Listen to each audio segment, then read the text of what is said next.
All right, let's get right into it. We're going to talk about something that's, well, it's one of the most powerful and, let's be honest, riskiest things you can do to your Mac. Disabling System Integrity Protection, or SIP. Think of it like the digital guardian of your whole operating system.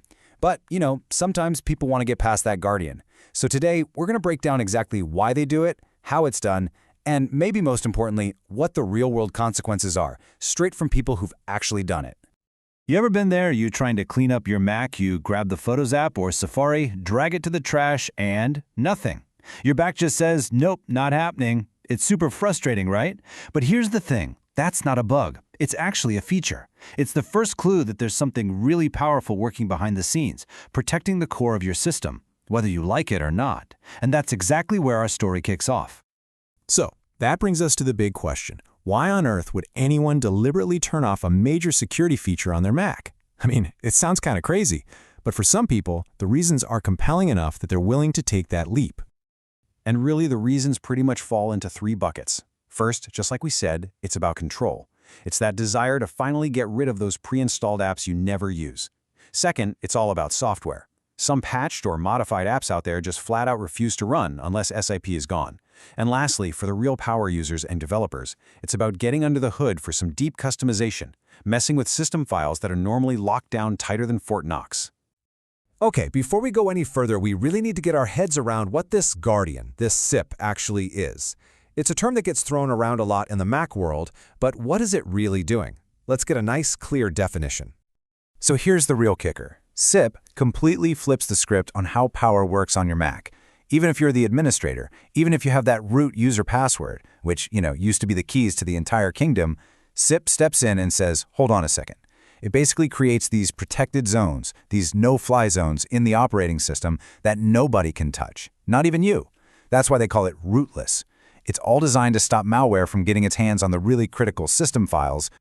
And SIP isn't some new thing. It's actually evolved quite a bit. It first showed up way back in 2015 to fight off a growing wave of malware. But then, look at 2020. With macOS Big Sur, Apple didn't just stay the course, they doubled down. They made the entire main system folder read-only. And this change was so deep that even turning off SIP doesn't fully unlock it anymore. That just goes to show you how absolutely central this protection is to Apple's whole security philosophy today. All right, let's get to the part I know a lot of you are waiting for, the how-to. We're going to walk through the exact steps to disable SIP.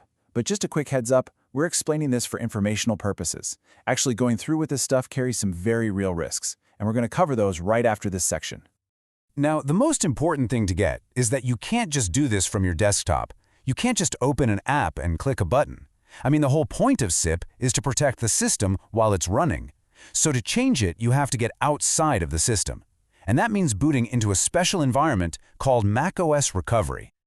So, how you get into recovery mode totally depends on which Mac you've got.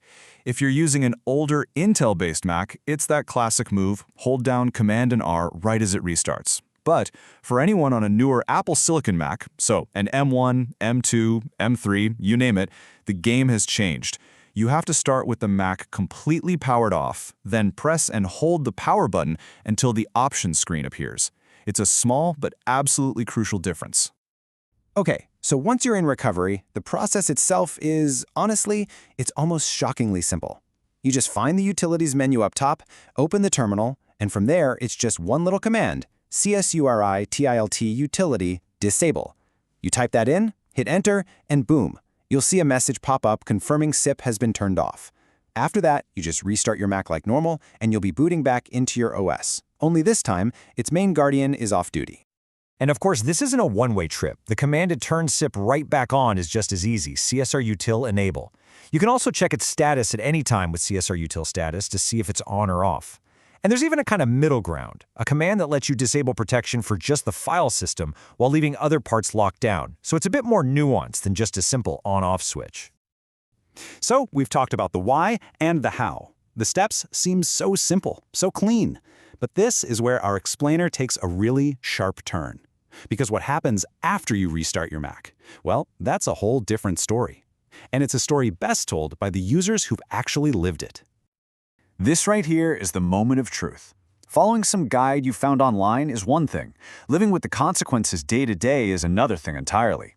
We're about to look at some direct quotes from people who have disabled SCP, and they paint a really vivid picture of unexpected problems, frustrations, and some serious security headaches. And right away, here's the first huge red flag. A user points out that when you disable SIP, you're basically playing with fire every time a system update comes out.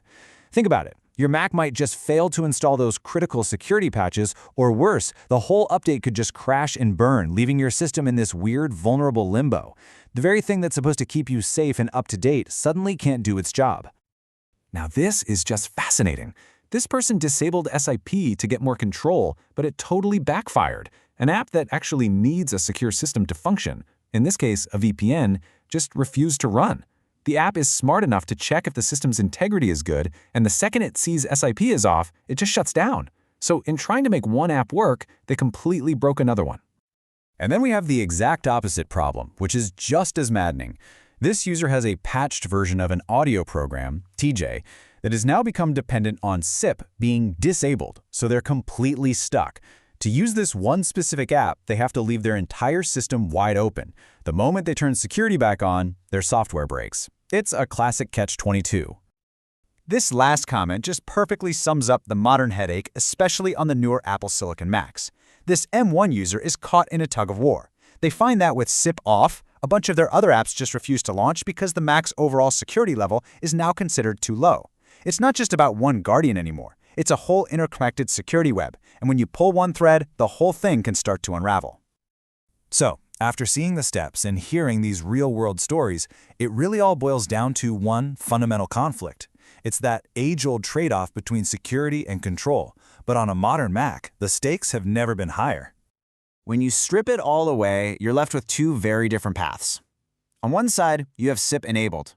That's the Apple way. Top-notch security, smooth updates, and all your security-conscious apps just work. On the other side, you have SIP disabled. You get that ultimate control, you can run those patched apps, modify whatever you want, but you also inherit all the risk. Instability, broken updates, and a front door that's wide open to security threats. And that's really the bottom line, isn't it?